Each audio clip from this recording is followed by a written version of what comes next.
Most people will work hard their entire lives and never have anything to show for it. Not because they are lazy, not because they lack intelligence, but because of something far more difficult to see. I spent the better part of my life studying this problem. I sat across the table from some of the wealthiest individuals who ever lived, and I asked them questions that most people never think to ask. Not just, how did you make your money, but how do you think? What runs through your mind when you face a decision? What did you believe about yourself before you had anything at all? I studied their habits. I studied their decisions. I studied the quiet, invisible patterns in the way they moved through the world. And then I did something that very few researchers have ever done. I went and studied the people who stayed poor, not just for a year or two, but people who remained financially stuck for their entire lives, despite working hard, despite wanting more, despite having every reason to succeed, and yet somehow never doing so. And what I found disturbed me, because the difference between these two groups was not what most people assume. It was not education. It was not family background. It was not opportunity. The wealthiest people I studied did not always have more advantages than the poorest. Sometimes they had fewer. What separated them was invisible. It lived between their ears. It was the way they thought. The patterns that ran automatically in their minds, day after day, decision after decision, year after year. I came to call these patterns mental habits, and I discovered that poverty, in most cases, is not a condition that happens to a person. It is a condition that a person unknowingly creates through the way they think. That may be uncomfortable to hear, but the truth often is. And I have never believed in softening the truth when a person's entire future is at stake. Today I'm going to share with you 7 mental habits that I have observed keeping people poor, not for a season, but forever. These are not theories. These are patterns I have documented across thousands of lives. And if you listen carefully, you will recognize yourself in at least 2 or 3 of them. That moment of recognition is not something to fear. It is the most valuable thing that can happen to you today, because you cannot change a habit you have never seen clearly. But I must warn you of something before we begin. The 7th habit on this list is the most destructive of all. It is also the most difficult to detect because it disguises itself as something harmless, even something pleasant. Most people will go to their graves without ever realizing it controlled their entire financial life. I will reveal it before we are done. But first, you must understand the habits that lead to it. Let us begin. The first mental habit that keeps people poor forever is the habit of measuring everything by what it costs rather than what it is worth. I first noticed this pattern early in my research, and once I saw it, I could not stop seeing it. It was everywhere. It was in the way people shopped, the way they chose their jobs, the way they raised their children, the way they made every important decision in their lives. A person trapped in this habit looks at the world through a single lens. What will this take from me? That is the only question they ask. How much does it cost? How much will I lose? And because that is the only question they ever ask, it is the only answer they ever get. Their entire relationship with money becomes one of protection and fear rather than growth and multiplication. But in all my years of studying wealthy individuals, I found that they asked a completely different question. They asked, what is this worth to me? What will this return? What door will this open? The questions sound similar. They are not. They lead to entirely different lives. Let me give you an example that I believe will stay with you. Imagine 2 young men, both earning modest wages. Both encounter an opportunity to learn a specialized skill, one that is in high demand. The training costs $500. The first man looks at that number and feels a tightness in his chest. $500 is a lot of money to him. He decides he cannot afford it. He keeps his money. He feels safe. The second man looks at the same number and asks a different question. If I learn this skill, what could it be worth to me over the next 5 years? He calculates that the skill could earn him an additional $10,000 or $15,000 per year. He pays the $500. He feels nervous, but he acts. 2 years later, the first man still has his $500. Perhaps he has even added to it. But his earning power has not changed. The second man has multiplied that investment many times over. Same starting point, same opportunity, different question, different life.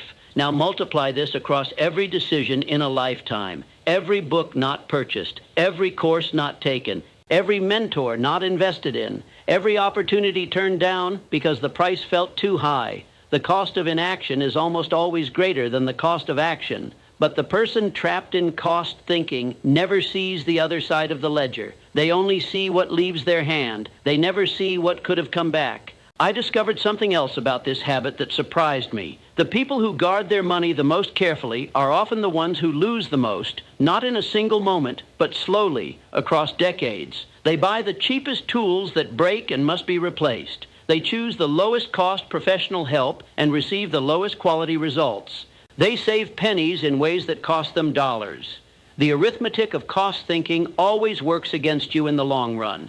If you find yourself in this pattern, I want you to begin asking one question every time you face a financial decision. Not, how much does this cost? But, what will it cost me if I do not do this? That question alone can begin to rebuild the way your mind relates to money. And this connects directly to the next habit, which may be the most convincing trap of all, because it sounds exactly like wisdom. The second mental habit that keeps people poor forever is the habit of waiting for conditions to be right before they act. In all my research, I never found a single case of great wealth that was built under perfect conditions. Not one. Every fortune I studied was built in the middle of uncertainty, imperfection, and doubt. And yet the majority of people I observed who remained poor shared one common behavior. They waited. I will start when the economy improves. I will invest when I have enough saved. I will change careers when the children are older. I will begin next year when I am more prepared. These statements sound responsible. They sound careful. They sound mature. But I came to understand that they are none of those things. They are fear speaking in the language of logic, and fear is an extraordinarily convincing speaker. It can dress itself in such reasonable clothing that you follow its advice for decades without ever realizing you have been deceived. Let me tell you what I observed again and again. Two people, similar in ability, similar in circumstances. One begins immediately, clumsily, imperfectly. The other plans and prepares and waits for the right moment. 2 years later, the first person has real experience, real knowledge earned through real mistakes and real progress. The second person has a beautiful plan that has never been tested by reality. And reality is the only teacher that matters when it comes to building wealth. Your imagination cannot teach you what the marketplace will teach you in a single week of action. I remember studying a man who wanted to start a small business selling goods in his community. He did not have much capital. He did not have experience. But he started anyway with what little he had, and he learned something new every single day. Within 2 years, he had built something real. His neighbor, a man with more education and more savings, was still researching his idea, still perfecting his approach, still waiting. Here is a principle I have become certain of. Imperfect action will always defeat perfect hesitation. The clarity you seek does not come before you move. It comes because you move. The step creates the sight, not the other way around. If you are waiting for the fear to pass before you begin, let me tell you something directly. It will not pass. Fear does not leave before the action. Fear leaves after. The people who build wealth are not people who feel no fear. They are people who refuse to let fear make the decision for them. And that refusal, that ability to act despite uncertainty, requires something that the third habit slowly destroys. This next pattern is one of the most insidious I have ever studied because it hides inside something that feels like strength. The third mental habit that keeps people poor forever is the habit of making struggle part of who they are. This was one of the most painful discoveries of my research because I saw it most often in people I genuinely admired, people who had endured great difficulty, people who had survived hardship that would have broken others, people with real courage and real resilience. And yet that very resilience had become a trap. Here is what I observed. When a person struggles for long enough, the struggle stops being something that happens to them and starts being something they are. It weaves itself into their identity. They begin to define themselves by their difficulties. They say things like, I have always had to fight for everything. Nothing ever comes easy for me. I was not born with advantages. This is just how life is for people like me. On the surface, these words sound like toughness. They sound like honesty. But underneath, they are performing a very dangerous function. They are telling the subconscious mind, struggle is who I am, it is where I belong, and the subconscious mind, which I consider one of the most powerful forces in human life, takes that instruction very seriously. I have watched this pattern play out in ways that seemed almost unbelievable. A person receives an inheritance or a windfall, and within a short time, the money has vanished. A person builds a business that begins to succeed, and then they make a series of puzzling decisions that destroy it. A person gets a promotion with a significant raise, and within months, their expenses have expanded to consume every extra dollar, leaving them in the same position they were in before. These are not failures of discipline, they are failures of identity. The subconscious mind will always work to bring your external reality into alignment with your internal self-image. If your self-image is built upon struggle, then success becomes a foreign country, and your mind will find its way home no matter what that costs you. I came to understand that faith, true faith in the possibility of a different life, requires releasing the old story. You must be willing to stop being the person who always has it hard. You must allow yourself to imagine being someone for whom things work out. Not because you pretend life is easy, but because you refuse to let difficulty be the definition of who you are. Pay close attention to the words you use about yourself. If those words consistently paint a picture of someone who is behind, someone who is struggling, someone who is barely holding on, then you are building a prison with your own language, and you are strengthening the walls every time you repeat the story. Change the story you tell about yourself, not into a fantasy, into a possibility, and watch how your decisions begin to change with it. But even when a person begins to release that old identity, there is a fourth habit that can pull them back down. And this one is so deeply embedded in our culture that most people mistake it for virtue. The fourth mental habit that keeps people poor forever is the habit of resenting those who have achieved more. I must be direct about this because I have seen this single habit destroy more financial potential than almost any other. If you hold bitterness toward wealthy people, you have placed a lock on the door to your own prosperity, and no amount of hard work will open it while that lock remains in place. This resentment is widespread. I found it in every class of society. People look at someone who has built wealth and immediately search for a reason to discredit them. They must have cheated. They exploited people. They were born into it. They just got lucky. And sometimes those things are true. I am not naive about that. But the habit of assuming they are always true is not a sign of clear thinking. It is a sign of a mind that has decided wealth is something to be suspicious of. Here is why this matters so much. Your subconscious mind does not distinguish between what you say about others and what you believe about yourself. When you repeatedly think and say that wealthy people are dishonest, selfish, or undeserving, your subconscious takes note. It creates a rule. Wealth is associated with bad qualities. To remain a good person, I must remain without wealth. And then, silently and relentlessly, it enforces that rule. You will find yourself undercharging for your work and feeling that asking for more is somehow greedy. You will avoid opportunities that could increase your income because they feel like they belong to someone else. You will spend money as soon as it arrives because accumulating it makes you uncomfortable in ways you cannot explain. Your subconscious is protecting you. It is protecting you from becoming the kind of person you have trained yourself to despise. The correction is not to admire every wealthy person you see. It is to replace resentment with curiosity. When you encounter someone who has built more than you, instead of looking for reasons to dismiss them, ask, what can I learn from this person? What do they understand that I do not understand yet? That question opens something inside you. It signals to your subconscious that wealth is something to be studied, not something to be feared or hated. I have long taught that the mastermind principle, the practice of surrounding yourself with people who think bigger than you do, is one of the most reliable pathways to success.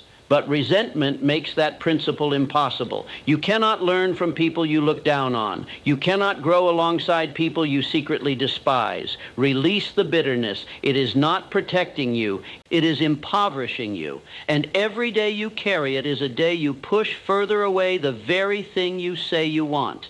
I once asked a man who had struggled financially for many years to describe what he felt when he saw a wealthy person. Without hesitation, he said, "Anger. I feel angry because they have what I deserve." I asked him to consider the possibility that this anger was not a sign of injustice, but a signal from his own mind, showing him exactly what was blocking his path. He did not want to hear it that day, but 6 months later he wrote to me and said that conversation had changed his life. He had stopped resenting and started studying, and his finances had already begun to shift. And that brings us to the fifth habit, which operates deeper inside your decision-making than any of the others. This one shapes not just what you do with money, but what you do with your entire life. The fifth mental habit that keeps people poor forever is the habit of allowing fear to make their most important decisions. I have spent a great deal of time thinking about the role of fear in human life, and I have concluded that more potential is destroyed by fear than by any other force in existence. Not failure, not bad luck, not lack of talent. Fear. Every significant decision you make in life comes from one of two sources. It is either driven by a vision of what you want to build, or it is driven by a fear of what might go wrong. And these two sources produce entirely different lives. I observed a woman during my research who had spent 12 years in the same position at her company. She was knowledgeable. She was respected. She knew her industry deeply enough to advise others. She had dreamed for years of starting her own consulting practice. She knew she could succeed, but every time she came close to taking the step, fear seized her mind. What if you fail? What if no one hires you? What if you give up this steady paycheck and cannot get it back? And so she stayed, year after year after year. Fear did not protect her. Fear imprisoned her. Meanwhile, someone with less experience and less knowledge took that same leap, struggled for 6 months, learned what no classroom could teach, and within 2 years was earning 3 times what the first woman earned. The difference was not ability. It was not intelligence. It was which voice they allowed to make the decision. Here is what I want you to understand clearly. Fear speaks in a voice that sounds exactly like wisdom. It says, be careful, be practical, think about what you have to lose. And those words sound so responsible, so reasonable, that most people obey them without a second thought. They never realize that they have handed control of their future to the most conservative, most limiting part of their own mind. The people who build great wealth are not without fear. I want to be clear about that. Every successful person I have ever studied felt fear. Their hands trembled. Their minds raced with worst-case scenarios. But they recognized fear for what it was, a feeling, not a fact, and they refused to let it sit in the place of decision. I want you to examine your own life for a moment. Think of the 3 most significant decisions you have made in the past 5 years. Were they driven by a vision of the life you wanted, or were they driven by fear of what you did not want? If fear has been your decision maker, you have paid a price for that, whether you realize it or not. And that price compounds over time, the same way money compounds, except it compounds in the wrong direction. There are 2 habits remaining, and the 6th one is something I believe nearly every person does every day without recognizing it as a problem. In fact, most people believe it is the only way life can work. The 6th mental habit that keeps people poor forever is believing that trading time for money is the only path available to them. From the time we are children, most of us are taught one equation and one equation only. You work a certain number of hours, and in return, you receive a certain amount of money. More hours means more money. That is the agreement. That is how life works. And for the early stages of a person's financial life, this equation functions. It pays the rent. It keeps food on the table. But what most people never realize is that this equation has a ceiling built into it. There are only 24 hours in a day. After you subtract the hours needed for sleep, for food, for family, for basic human needs, the number of hours available for work is limited. So if your only strategy for earning more money is to work more hours, you have already reached your maximum potential. You just may not have discovered it yet. I studied this pattern extensively, and what I found among wealthy individuals was a fundamentally different way of thinking about the relationship between effort and income. They did not ask, how can I work more hours? They asked, how can I create value that continues to exist even when I am not present? Let me illustrate this with a simple picture. A man who paints houses can paint perhaps one house per week. He works hard, he earns a living, but he is limited to the output of his own two hands. Now imagine that same man steps back and organizes a painting company. He hires and trains 4 painters. He builds systems for pricing, scheduling, and quality. He manages the operation rather than doing the labor himself. Now 5 houses are painted every week. His income has multiplied, not because he is working 5 times harder, but because he changed his relationship to the work. You do not need to build a company to apply this principle. The principle at its core is about specialized knowledge and organized planning, 2 concepts I have taught throughout my life. Ask yourself, what do I know that others would pay for? How can I package that knowledge in a way that serves more than one person at a time? How can I invest the money I earn so that it grows even while I rest? These questions feel strange at first, especially to someone who has only ever known the time for money equation. But just asking the question begins to reshape how your mind approaches opportunity. And over months and years, that reshaping produces extraordinary results. The person who only trades time for money will always be limited by the clock. The person who learns to create systems, build assets, and multiply value will eventually be freed by the very principles that others never learn. And that freedom is not reserved for the fortunate few. It is available to anyone willing to think differently about what they have to offer the world. Now we have arrived at the final habit, the 7th one. I mentioned this at the beginning, and I have been leading you toward it deliberately because it is the foundation upon which all the other habits rest. This is the one that silently destroys more lives, more dreams, more financial potential than the other 6 combined. And the reason it is so dangerous is that it does not feel like a problem at all. The 7th mental habit that keeps people poor forever is the habit of choosing comfort over growth. Of all the patterns I have studied in human behavior, this is the one I consider the most quietly devastating. It does not announce itself. It does not feel like failure. It does not feel like a mistake. It feels warm. It feels safe. It feels like exactly where you belong. And that is precisely why it is so deadly. The human mind is designed to seek comfort and avoid pain. For most of history, that instinct kept us alive. The ancestors who avoided unnecessary risk survived longer than those who did not. But in the modern world, that same instinct has become a trap because every meaningful step forward in your financial life requires you to be uncomfortable. Starting a business is uncomfortable. Asking for a raise is uncomfortable. Investing money you worked hard to earn is uncomfortable. Learning a new skill when you feel clumsy and foolish is uncomfortable.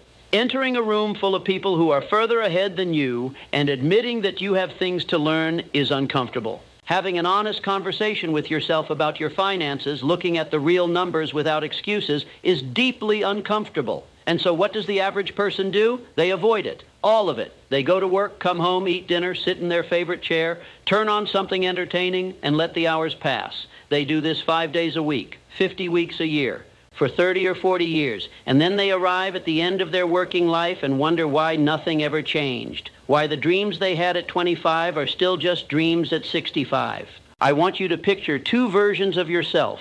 One version goes home tonight and does what you have always done, the comfortable routine, the familiar evening. Nothing new is learned. No action is taken on the idea that has been sitting in the back of your mind. You go to sleep having consumed but not created, having rested but not grown. Now picture the second version. That version goes home and dedicates 45 minutes, not the whole evening, just 45 minutes to something uncomfortable, something that moves the needle. Perhaps it is learning a new skill. Perhaps it is writing the first page of a plan. Perhaps it is making a phone call you have been avoiding. Perhaps it is simply sitting with a notebook and honestly assessing where you are and where you want to be. It is not enjoyable. It requires effort. But you do it anyway. One evening makes no difference. But 365 of those evenings will transform you into a person you would not recognize today.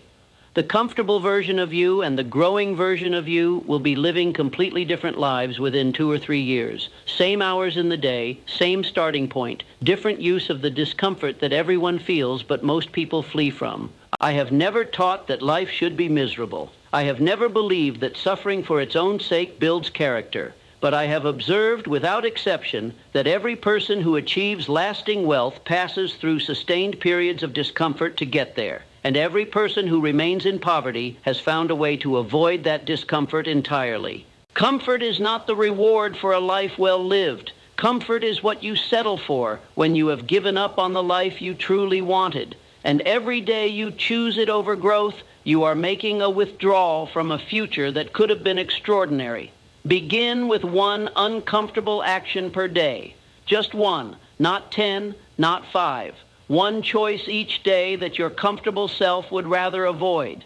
It could be as small as reading 10 pages of a book that challenges your thinking instead of watching television. It could be writing down a financial goal and looking at it honestly. It could be reaching out to someone whose success intimidates you and asking them one question. Small discomfort, practiced daily, creates enormous change over time. That is the compound effect of growth.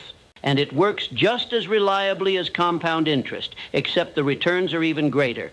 Do it for 30 days, and you will feel the shift. Do it for a year, and you will understand why I have placed this habit last, at the foundation of all the others. Now let me bring everything together, because these 7 habits do not exist in isolation. They are connected, they feed each other, they form a system, and that system keeps a person locked in the same financial reality year after year, decade after decade, until an entire lifetime has passed.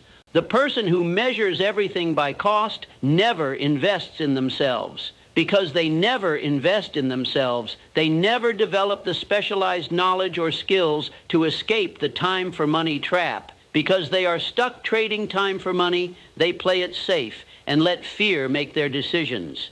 Because fear is in control, they resent the people who were brave enough to take risks and succeed. Because they resent success, they begin to identify with struggle and wear their difficulty as proof of who they are. And because struggle has become their identity, they retreat into comfort to cope with the exhaustion of it all. And that comfort keeps them exactly where they started. It is a circle. And most people walk that circle for their entire lives without ever stepping back far enough to see its shape. But you are not most people. And I know this for a simple reason. You are still here. You did not leave. You did not choose something easier to listen to.